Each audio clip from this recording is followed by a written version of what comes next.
जाओ कुछ ऐसा, कर जाओ कुछ ऐसा कि दुनिया करना चाहे आपके जैसा। हेलो दोस्तों, मेरा नाम है विशाल। आपको बताने वाला हूँ एक्टिव और passive voice. This is the video title active and passive voice. तो चलिए दोस्तों, मैं आपको बताने वाला हूँ एक्टिव पैसिव वॉइस होता क्या है, वॉइस क्यों आता है। हम टेंस भी पढ़ चुके हैं, लेकिन मैं आपको बताने वाला हूँ वॉइस की जरूरत हमें क्यों पड़ती है ना। तो उसे आप समझिए पहले, क्यों पड़ती है वॉइस। देखिए, कोई चीज हम बोलते हैं टेंस में, वह पढ़ता है, वह खाना खाता है, वह रोज स्कूल जाता है, ये तो टेंस में आ गए। समय भी है, प्रेजेंट में मैंने बोला, लेकिन अब इसी को मैं कह दूं उसके द्वारा स्कूल जाया जाता है, कोई परिवर्तन हुआ? नो, नहीं हुआ ना। राम के द्वारा स्कूल जाया जाता है, या कह दूं राम स्कूल जा रहा है, एक ही मतलब आ रहा है, सेंस है कि। लेकिन वॉइस ने बोला मैं इसे ऐसे बोलूं तो परिवर्तन देखिए इसमें कुछ नहीं होता है। एक्टिव और पैसिव वॉइस में कुछ परिवर्तन नहीं होता है। एक्टिव वो होता है जिसमें, अब देखिए पैसिव को समझना पड़ेगा, एक्टिव आप समझेंगे तो पैसिव को भी समझना पड़ेगा। तो पैसिव में क्या होता है, पैसिव वॉइस में कि आपको बाय का प्रयोग प्लस किया जाता है। फिर टेंस जो देखोगे, टेंस मान लीजिए टेंस 12 होते हैं, लेकिन उसमें से अगर एक्टिव वॉइस और पैसिव वॉइस आप पढ़ रहे हैं तो उसमें से 4 का नहीं बनता है। मैं बता रहा हूं, देखिए प्रेजेंट परफेक्ट कॉन्टिन्यूअस का किसका नहीं बनता है, और पास्ट परफेक्ट कॉन्टिन्यूअस का भी आपका नहीं बनता है। फिर फ्यूचर परफेक्ट कॉन्टिन्यूअस का भी नहीं बनता है, फ्यूचर परफेक्ट कॉन्टिन्यूअस का भी नहीं बनता है, और फ्यूचर कॉन्टिन्यूअस का भी नहीं बनता है। तो इसको आपको ध्यान देना है, 4 का नहीं बनता है। देखिए इसमें क्या होता है परिवर्तन, हम उसमें क्या करते हैं, प्रेजेंट इंडेफिनिट हम एक पार्ट वाइज आपको देंगे, एक्टिव और पैसिव वॉइस पार्ट वाइज बताएंगे। ओके दोस्तों, तो आप वीडियो पूरा लास्ट तक देखिए, और जो सीख नहीं पा रहे हैं उनको पहले शेयर करिए, और मेरे चैनल पर नए हैं तो चैनल को सब्सक्राइब करना ना भूलिएगा दोस्तों। तो चलिए हम सीखते हैं। देखिए हम प्रेजेंट इंडेफिनिट का हेल्पिंग वर्ब आप टेंस पढ़ चुके होंगे, जो नहीं पढ़े कमेंट बॉक्स में आप लिखिए, मैं टेंस का भी वीडियो आपको दूंगा ना। और जो बोर्ड यूपी बोर्ड के बच्चे वो ज्यादातर इस पर ध्यान दे। तो चलिए स्टार्ट करते हैं। प्रेजेंट इंडेफिनिट में कोई टेंस आता है, अगर प्रेजेंट इंडेफिनिट में कोई टेंस आता है एक्टिव में आता है, तो क्या बनेगा आपका, बस EJMR उसके साथ लगा देना है। अब देखिए क्या होता है इसमें, क्या होता है आपका, मान लीजिए टेंस ही हम ले लिए, सब्जेक्ट होता है, क्या होता है सब्जेक्ट प्लस हेल्पिंग वर्ब आपका होता है, प्लस उसके बाद क्या होता है आपका ऑब्जेक्ट, वर्ब और ऑब्जेक्ट होता है, ऑब्जेक्ट होता है यही किसमें, टेंस में यही होता है, सब्जेक्ट हेल्पिंग वर्ब ऑब्जेक्ट। अब देखिए किसी में आ जाता है हेल्पिंग वर्ब भी नहीं रहता है, सब्जेक्ट रहता है प्लस क्या रहता है वर्ब और ऑब्जेक्ट, क्रिया रहता है, और जिसके ऊपर काम किया जा रहा है वो ऑब्जेक्ट रहता है। अब इसमें एक सिंपल सी बात आपको समझना है कि एक्टिव और पैसिव वॉइस जब बनाते हैं एक्टिव से पैसिव में, तो आपको ऑब्जेक्ट को क्या करना है, सब्जेक्ट बनाना है। अब नियम रूल्स क्या होते हैं ये समझिए। जब प्रेजेंट इंडेफिनिट टेंस हो तो उसे क्या करेंगे, EJMR के साथ हेल्पिंग वर्ब लगाकर परिवर्तन होता है। मैं एग्जांपल आपको अभी दूंगा, अभी रूल्स बता रहा हूं। अगर वो क्या हो प्रेजेंट कॉन्टिन्यूअस में, हाँ जी दोस्तों, प्रेजेंट कॉन्टिन्यूअस में कोई टेंस है तो बस उसके साथ उसके हेल्पिंग वर्ब जो है EJMR होता है प्रेजेंट कॉन्टिन्यूअस का, तो वहां पे आपको क्या करना है, बस EJMR के साथ बीइंग लगा देना है, BEING, बस एकदम सिंपल है, इसमें कुछ परिवर्तन। हाँ, और एक्टिव और पैसिव वॉइस में क्या होता है, वर्ब का हमेशा थर्ड फॉर्म लगता है ना, तो आपको ये हमेशा ध्यान देना है। मान लीजिए मैं दे दूं प्रेजेंट परफेक्ट, अब इसका तो हेल्पिंग वर्ब क्या होता है, हैव होता है, ये तो पता है। इसके साथ आपको सिर्फ बिन लगा देना है, बिन BEEN, बिन लगाना है, एकदम सिंपल है। अब आपको कुछ करना, टेंस पढ़े हैं बस, हाँ एक परिवर्तन होगा जब आप सब्जेक्ट को, अब मान लीजिए इसमें टेंस में क्या होता है, subject helping verb plus object होता है, यही होता है हमारा। इंट्रोगेटिव बताऊंगा, सारी चीजें मैं बताऊंगा।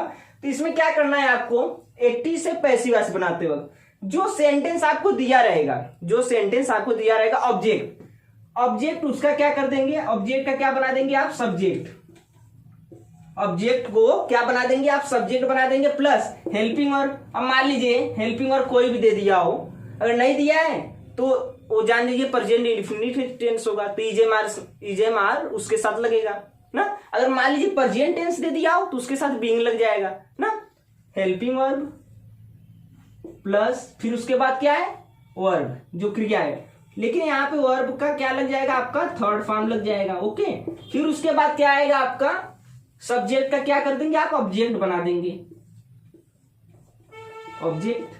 समझ गए, यही नियम रूल्स हमारे हैं। देखिए प्रेजेंट कॉन्टिन्यूअस को हम समझते हैं पहले। प्रेजेंट कॉन्टिन्यूअस के रूल्स क्या होते हैं, नियम। आपको क्या करना है, कोई भी टेंस हो, पास्ट हो, फ्यूचर हो या प्रेजेंट हो, अगर कॉन्टिन्यूअस टेंस है, जिस वाक्य के अंत में रहे हैं वो क्या होता है, प्रेजेंट कॉन्टिन्यूअस टेंस होता है। तो इस पर आपको नहीं, इसमें आईएनजी भी नहीं लगाना है, वर्ब का फर्स्ट फॉर्म में आईएनजी नहीं लगाना है ना। तो ये सिस्टम आपको ध्यान देना पड़ेगा। इसमें आपको क्या करना है, सिर्फ और सिर्फ ईजेएमआर के साथ बीइंग का प्रयोग करना है प्रेजेंट कॉन्टिन्यूअस टेंस में। देखिए इसमें क्या करना है, ऑब्जेक्ट को किसमें, सब्जेक्ट में बदलना है, प्लस हेल्पिंग वर्ब दिया है, हेल्पिंग वर्ब प्लस, इसमें तो दिया रहेगा प्रेजेंट कॉन्टिन्यूअस में हेल्पिंग वर्ब, लेकिन प्रेजेंट इंडेफिनिट में किसी में नहीं दिया रहता, EIS जुड़ा रहता है उसमें ना। प्लस उसके बाद क्या करेंगे, अब वर्ब। अब देखिए, अब मान लीजिए आपका पास्ट परफेक्ट आ गया, उसमें थर्ड फॉर्म दिया ही रहता है, तो आप कहेंगे सर इसमें कौन सा थर्ड फॉर्म, वही थर्ड फॉर्म आप उसी को उतारेंगे, उसमें तो पहले से ही दिया रहता है परफेक्ट टेंस में। क्या करेंगे, subject plus helping verb plus क्या आएगा, क्या आएगा, जो क्रिया वर्ब आ गया, वर्ब का थर्ड फॉर्म, वर्ब का क्या लगेगा आपका थर्ड फॉर्म, प्लस क्या रहेगा, बाय प्लस। अब ये सब्जेक्ट जो आपका हो जाएगा क्या बदल जाएगा, ऑब्जेक्ट में। समझ में आया, यही आपका स्ट्रक्चर है, इससे ही समझ लेंगे आप तो बना सकते हैं। अब देखिए मैं कुछ एग्जांपल लिखा हूं, उससे पहले समझ, एकदम सिंपल से आपको समझना है। सबसे बड़ी बात यह है, कोई कंफ्यूजन नहीं, कोई डाउट नहीं, इसकर लेकर एकदम फ्री से पढ़िए, अपने मन से पढ़िए, मेरे कहने पर नहीं, अपने मन से पढ़िए, जो आपको पसंद आता है जो उसे फॉलो करिए। ओके, क्या होगा, Ram is reading a book. अब इसका बना लिए होंगे आप लोग पहले से ही, क्योंकि नियम मैंने बता दिया है। क्या होगा, इसका क्या बनेगा, Ram is reading a book. आपको पहले क्या समझना है इसमें, क्या आप कहोगे सर इसमें ये बुक ऑब्जेक्ट है, एकदम दोस्तों यही, अब बुक क्या है आपका, ऑब्जेक्ट यही है, अब बुक। तो क्या होगा, अब बुक क्या है पहले बताइए, सिंगुलर है कि प्लूरल, ये पहले बताइए। एक ही किताब है, सिंगुलर होगा हमारा, तो क्या आएगा, अ बुक। अब देखिए ये प्रेजेंट टेंस को भी पहचानना होगा आपको, नहीं तो मिस्टेक हो जाएगा, आपका गलत हो जाएगा सेंटेंस। देखिए राम, ये प्रेजेंट कॉन्टिन्यूअस है, तो किस में बदलेगा, ये इज है। अब ए बुक के साथ, अब आपको ये भी ध्यान देना है, ये सिंगुलर है कि प्लूरल, यहीं पे सिंगुलर रहता, पीपुल रहता, चिल्ड्रेन्स रहता, तो क्या यहाँ पे आप इज का प्रयोग करते, आर का ना, क्योंकि बहुवचन के साथ प्रेजेंट कॉन्टिन्यूअस में आर का प्रयोग किया जाता है और आई के साथ एम का प्रयोग किया जाता है। तो देखिए समझते हैं, अब बुक इज के साथ मैंने बोला था, बस हेल्पिंग वर्ब के साथ आपको बीइंग का प्रयोग करना है, बीइंग। फिर उसके बाद क्या हो जाएगा, रीड का थर्ड फॉर्म क्या होता है, रेडी होता है ना, लेकिन बोलने का सेंस क्या हो जाता है, बदल जाता है, रेड हो जाता है। क्या होगा, रेड।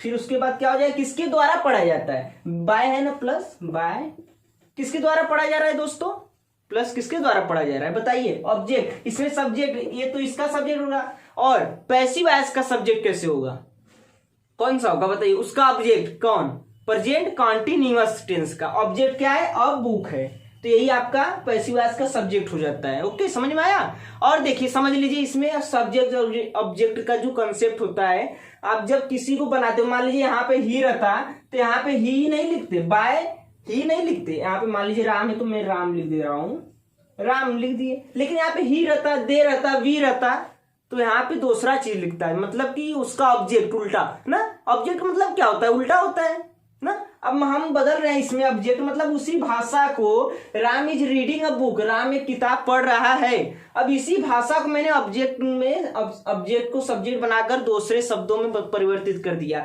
एक किताब जो है किसके द्वारा पढ़ी जा रही है, राम के द्वारा पढ़ी जा रही है, हाँ समझ गए ये इसमें। अब देखिए ही का क्या हो जाएगा, ऑब्जेक्ट हिम होता है, सी का हर होता है, दे का देम हो जाएगा आपका, यू का यू ही रहता है ऑब्जेक्ट, फिर वी का अस हो जाता है। अब मान लीजिए मैं यहाँ पे वी कर दूं तो यहाँ पे अस हो जाएगा, समझ गए, कंफ्यूजन नहीं। ओके, अब देखिए माय फादर, दूसरा मेरा एग्जांपल है, my father has done work, मेरे पिताजी। अब देखिए टेंस पहले पहचानिए, कौन सा टेंस है, इससे पहले आपको जानना पड़ेगा। My father has done work, मेरे पिताजी अपना काम या अपना हिज, अब देखिए अपना, माय फादर है तो यहाँ पे हिज वर्क रहता, तो अपना काम रहता है, लेकिन मेरे पिताजी यहाँ क्या है सिर्फ काम पूरा कर चुके हैं, मेरे पिताजी काम पूरा कर चुके हैं। अब देखिए क्या होगा यहाँ पे, ऑब्जेक्ट कौन सा है, my father has done work, work आपका ऑब्जेक्ट है जिस पर काम कौन कर रहा है, माय फादर है मेरे पिताजी, लेकिन काम कोई काम किया जा रहा है ना पूरा,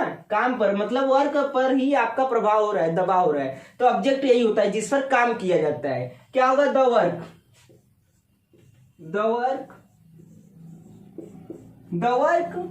फिर उसके बाद अब कौन सा टेंस है ये बताइए, प्रेजेंट परफेक्ट टेंस है। अब द वर्क भी क्या है आपका, क्या है ये, द वर्क सिंगुलर है कि फ्यूलर, ये भी द वर्क एक ही काम है ना, द वर्क है, तो यहाँ पे भी हैज का ही प्रयोग किया जाएगा नहीं। लेकिन अब क्या करेंगे, अब मैंने बताया है पास्ट परफेक्ट में कोई भी टेंस हो, पास्ट परफेक्ट सेंटेंस हो, तो आपको उसमें बीन का प्रयोग करना है, किसके, हेल्पिंग वर्ब के साथ, उसके has been, have been. Okay समझ आया, हैज बीन। फिर उसके बाद देखिए अब इसमें थर्ड फॉर्म पहले से ही दिया है, तो इसमें वर्ब का थर्ड फॉर्म कहाँ लगाएंगे, यहाँ पे तो डन का डू का ही होता है ना, थर्ड फॉर्म करना का ही, डन वर्क। अब वर्क यहाँ पे रहेगा, ये रहेगा my father bye my father. देखिए एकदम सिंपल है दोस्तों, आपको सिर्फ समझना है सब्जेक्ट ऑब्जेक्ट कैसे हो रहा है। हाँ अब ये सिंपल तो आपको पता चल रहा है, लेकिन इंट्रोगेटिव में थोड़ा कंफ्यूजन होता है, प्लस फिर इम्परेटिव, ऑप्टेटिव, एक्सक्लामेटरी सेंटेंस में भी कुछ कंफ्यूजन होता है, तो मैं उसे और अच्छे से बताऊंगा बेस्ट कंसेप्ट के साथ। और यहाँ पे मैंने कौन सा बताया, प्रेजेंट कॉन्टिन्यूअस बता दिया, पास्ट परफेक्ट बता दिया, और उसका तो बनता नहीं है, प्रेजेंट परफेक्ट कॉन्टिन्यूअस का तो बनता नहीं है, पहले से ही बता दिए हैं। तो ये नियम रूल जो है आप इसे फॉलो करिए, सारे सेंटेंस का अपने से ही बना सकते हैं। लेकिन मैं पार्ट 1 बनाया हूँ, पार्ट 2 को भी मैं जल्द ही दूंगा आपके सामने, लेकिन आप प्रैक्टिस करिए। सबसे पहली बात है आपको प्रैक्टिस करना पड़ेगा। अगर आप मेरे चैनल पे अभी नए हैं तो चैनल को सब्सक्राइब करिए, ताकि मैं दूसरा जब वीडियो दूं आपको तो आपके पास सबसे पहले पहुंचे। और इस वीडियो क्या करना है, आपको पूरे भारत में फैला देना है, जिसे नहीं आ रहा है। मिलते हैं अगले वीडियो में, धन्यवाद दोस्तों।